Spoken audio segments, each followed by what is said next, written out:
MT4 hay MetaTrader 4 là nền tảng giao dịch phổ biến nhất hiện nay, đặc biệt được IC Market hỗ trợ mạnh mẽ. Nhưng mặc định MT4 lại chưa thực sự tối ưu để các bạn thao tác nhanh, nhất là khi thị trường biến động.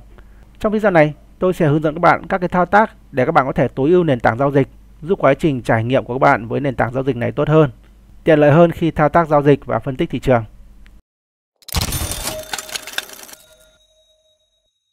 Để có thể tự học Forex một cách bài bản, các bạn hãy bấm vào nút đăng ký ở phía dưới video này. Team đã tổng hợp kiến thức về Forex theo từng danh sách phát. Khi click vào tên kênh, các bạn có thể tìm đến phần danh sách phát quan trọng này. Bên cạnh đó, bạn có thể truy cập vào website của kênh Tự học Forex. Chúng tôi đã để trong phần mô tả của mỗi video. Bạn có thể truy cập trực tiếp vào website để cập nhật những thông tin mới nhất và chính xác nhất về thị trường này. Đầu tiên, tôi sẽ hướng dẫn các bạn cài đặt tối ưu hóa giao diện của nền tảng giao dịch. Khi các bạn mới cài đặt cái nền tảng giao dịch ra và đăng nhập tài khoản vào, mở các cái biểu đồ thì các bạn thấy là cái biểu đồ nó khá là xấu. Đấy, giao diện của nó thì có thể là như thế này, hoặc có thể là có thêm một vài các indicator ở phía dưới. Thế thì trước tiên chúng ta sẽ cài đặt cho cái giao diện này để cho nó thuận lợi nhất. Và ở đây qua các cái thao tác mà tôi hướng dẫn ấy, thì các bạn cũng sẽ có thể cài đặt nhanh cho nhiều những cái tab sản phẩm. Đấy, ví dụ ở đây thì các bạn thấy là tôi có nhiều những cái tab sản phẩm khác nhau này. Đấy, thì các cái tab sản phẩm có những cái tab mà tôi đã cài đặt trước đó rồi. Tuy nhiên có những cái tab mà tôi chưa cài đặt như thế này. Đó. Thế thì cái tab như thế này để cài đặt được chúng ta sẽ thao tác như thế nào ạ? Đầu tiên là chúng ta có thể ẩn cái lưới này đi bằng cách là chúng ta chuột phải lên màn hình này, chúng ta chọn vào grid, nó sẽ ẩn cái lưới đi ạ. Biểu đồ ở đây thì có thể là nó đang hiển thị ở cái dạng khác, dạng thanh, dạng nến nhật hoặc là dạng đường. Đó thì ở đây các bạn nên chuyển nó sang dạng nến nhật. Đấy, ví dụ tôi sẽ phóng to cái biểu đồ lên để các bạn nhìn thấy này. Các bạn có thể bấm vào cái tổ hợp phím Alt2 để chuyển sang cái biểu đồ nến nhật. Đấy, nếu như các bạn muốn chuyển sang dạng thanh thì các bạn sẽ bấm Alt1 này, hoặc là Alt3 thì nó sẽ chuyển sang cái dạng đường. Đấy. Chúng ta cũng có thể bấm trực tiếp vào cái nút ở phía trên này để chuyển nó sang cái dạng biểu đồ tương ứng. Biểu đồ đây thì các bạn thấy là nó khá là sát cái phần bên phải. Chúng ta nên dịch nó sang bên trái một chút để thuận lợi hơn cho cái quá trình chúng ta phân tích cái biểu đồ ở trạng thái giá hiện tại. Chúng ta có thể dịch biểu đồ sang bên trái bằng cách là chúng ta bấm vào cái nút này. Cái nút này là cái nút Shift N. Đấy, thì các bạn bấm chọn vào cái nút Shift N đó thì nó sẽ dịch cái biểu đồ sang bên trái một đoạn, cách cái phần bên phải ra để cho chúng ta có thể quan sát cái phần này dễ hơn. Cái khoảng cách giữa cái cây nến cuối cùng đến cái phần bên phải thì các bạn có thể điều chỉnh thông qua việc là bấm chuột trái vào cái tam giác ở phía trên này. Đấy, các bạn kéo đến cái vị trí tương ứng. Màu nến ở đây các bạn cũng hoàn toàn có thể chỉnh sửa lại bằng cách là các bạn bấm vào cái nút F8 ở trên bàn phím, hoặc là các bạn có thể chuột phải lên màn hình, các bạn chọn vào Property. Đấy, thì nó chính là cái F8 đấy ạ. Ở trong này thì các bạn có thể chỉnh màu cho các cây nến. Và phần hiển thị ở đây thì các bạn có thể chuyển sang phần Common. Đấy, các bạn để ý giúp tôi cái lựa chọn này, Show Period Separator. Nếu như các bạn bấm tích chọn vào đấy, các bạn bấm vào OK thì các bạn sẽ thấy là nó hiển thị thêm các cái đường dòng như thế này. Và các cái đường này nó là những cái đường phân tách thời gian. Khi các bạn để ở cái khung H1 ấy thì các cái đường này nó sẽ phân tách giữa các ngày. Các bạn để khung H4 thì nó sẽ phân tách ở cái khoảng thời gian lớn hơn, đó là một tuần. Khung thời gian lớn hơn nữa, ví dụ là khung D1 thì nó sẽ là cả tháng. Thì các bạn có thể đếm số cây nến ở trong cái khoảng này. Các bạn thực hiện cài đặt một cái biểu đồ theo ý đồ của các bạn. Có thể là đưa thêm các indicator hoặc là thực hiện một số những cái thao tác cài đặt khác.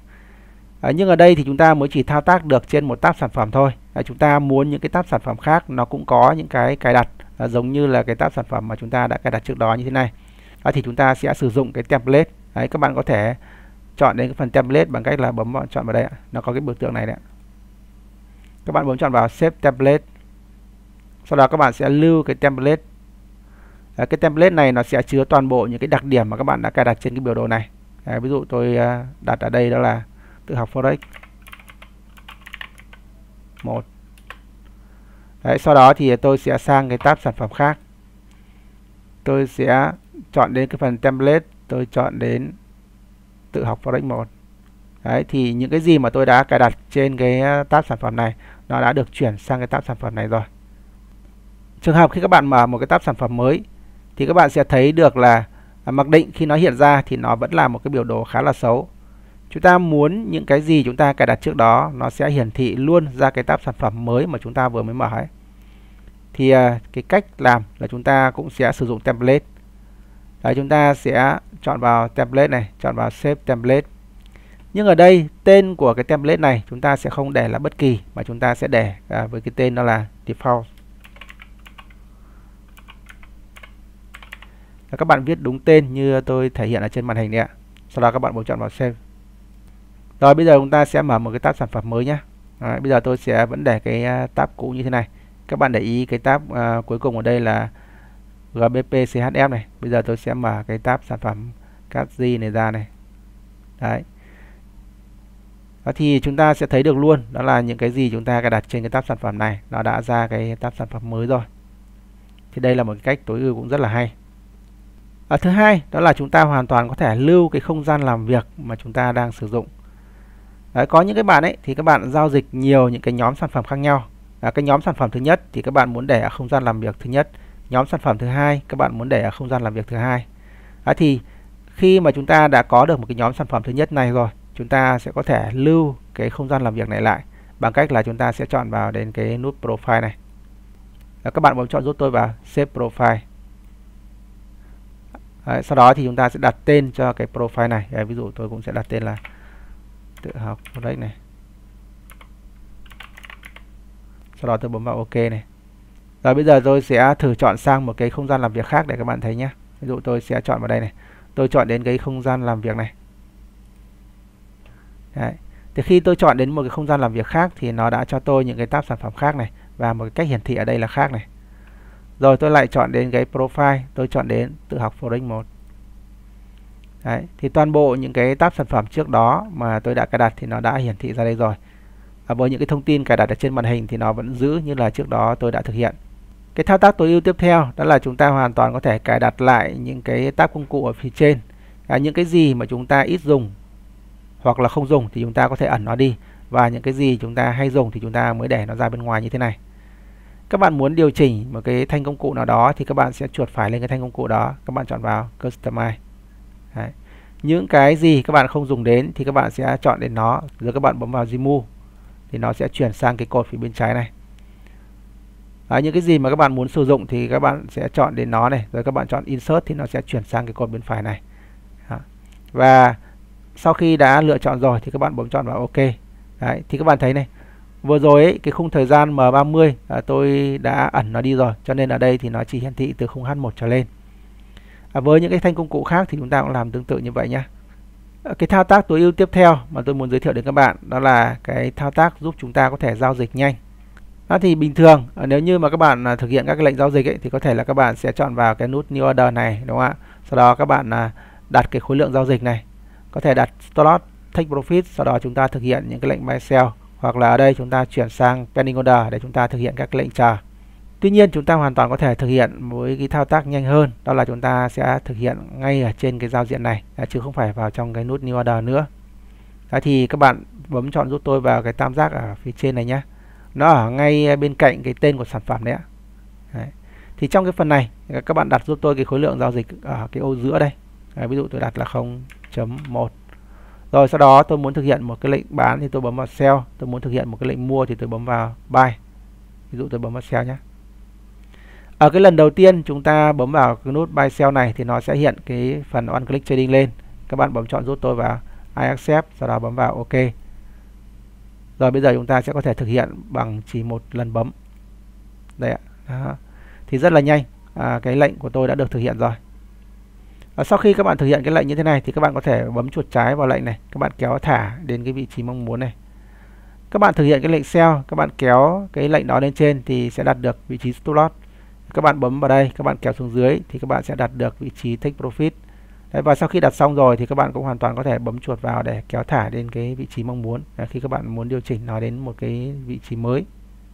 Rồi muốn đóng lệnh thì các bạn có thể chuột phải lên đây để các bạn bấm vào close. Đương nhiên là chúng ta hoàn toàn có thể vào trong cái phần terminal để chúng ta thực hiện việc điều chỉnh lệnh. Tôi cũng có thể đóng lệnh bằng cách là bấm vào cái dấu X này nhé. Khi sử dụng ấy thì có thể là các bạn sẽ hay vào cái phần Market Watch hoặc là Navigator hoặc là Terminal. Thì những cái phần đó các bạn hoàn toàn có thể hiển thị nó ra bằng cách là bấm vào các cái nút ở phía trên này. Đấy. Terminal thì nó như thế này. Có một cái cách khác để các bạn có thể hiển thị nhanh ra những cái phần này, đó là các bạn sử dụng các phím tắt. Đấy, bây giờ tôi sẽ ẩn những cái này đi để các bạn thấy là cái sử dụng phím tắt nó như thế nào nhé. Ví dụ các bạn muốn hiện Market Guard ra thì các bạn sẽ bấm tổ phím Ctrl M. Để hiện Navigator ra thì các bạn bấm tổ phím Ctrl N. Và để hiện Terminal ra thì các bạn bấm tổ phím Ctrl T. Các bạn muốn ẩn nó đi thì các bạn bấm tổ phím tương ứng. Để cái phần ẩn hoặc là hiện các cái đường phân tách thời gian ấy thì các bạn có thể bấm tổ phím Ctrl Y. Đấy, thì nó sẽ như thế này. Ở trong quá trình sử dụng, nếu như các bạn muốn hiển thị cái phần volume lên thì các bạn bấm tổ phím Ctrl L. Đấy, thì nó sẽ hiển thị ra những cái tích volume như thế này. Các bạn muốn phóng to, thu nhỏ cái biểu đồ sản phẩm này thì các bạn có thể bấm cái nút dấu trừ hoặc là dấu cộng. Đấy, ví dụ tôi bấm dấu trừ nhé. Đấy, thì nó sẽ thu nhỏ cái nến lại như thế này. Tôi bấm một cái nút dấu cộng. Dấu cộng ở đây thì chúng ta phải bấm Shift bằng. Đấy, thì nó là như này. Đây là những cái phím tắt để chúng ta có thể sử dụng nhanh. Cái phần liên quan đến cài đặt chỉ báo hoặc là robot giao dịch thì đã có cái video giới thiệu riêng ở trên kênh rồi, các bạn có thể tìm hiểu thêm nhé. Nó ở trong cái mục Navigator này thôi ạ. Quá trình sử dụng ấy thì có thể là ở thời điểm nào đó các bạn thấy cái MT4 nó bị lag. Điều này nguyên nhân là do bạn mở quá nhiều biểu đồ hoặc là cái biểu đồ của các bạn nó lưu quá nhiều dữ liệu. Đấy, thì để có thể cài đặt tối ưu lại cho tốc độ xử lý nó tăng lên ấy thì các bạn có thể vào trong cái mục tool này. Các bạn chọn vào Option. Các bạn tìm đến giúp tôi cái mục Chart này nhé. Và trong cái mục Chart này thì cái phần Mark Bar in History các bạn để ở đây là 1000 thôi. Rồi cái phần Mark Bar in Chart các bạn để ở đây là 2000. Đấy, sau đó các bạn bấm chọn vào OK. Lúc này thì nó cũng sẽ hỗ trợ để tăng cái tốc độ xử lý cho cái nền tảng giao dịch lên. Vâng, và trên đây là một số những cái thao tác cài đặt để tối ưu hóa nền tảng giao dịch MetaTrader 4. Quá trình sử dụng nền tảng giao dịch này, nếu như các bạn muốn tìm hiểu thêm cái phần nào nữa thì các bạn có thể để lại bình luận ở bên dưới video. Team sẽ hỗ trợ và trả lời các bạn trong thời gian sớm nhất. Xin chào các bạn. Hẹn gặp lại các bạn trong những video tiếp theo. Và trước khi rời đi, các bạn đừng quên cho video một like cũng như đăng ký kênh để có thể cập nhật những cái thông tin mới nhất khi mà kênh phát hành nha.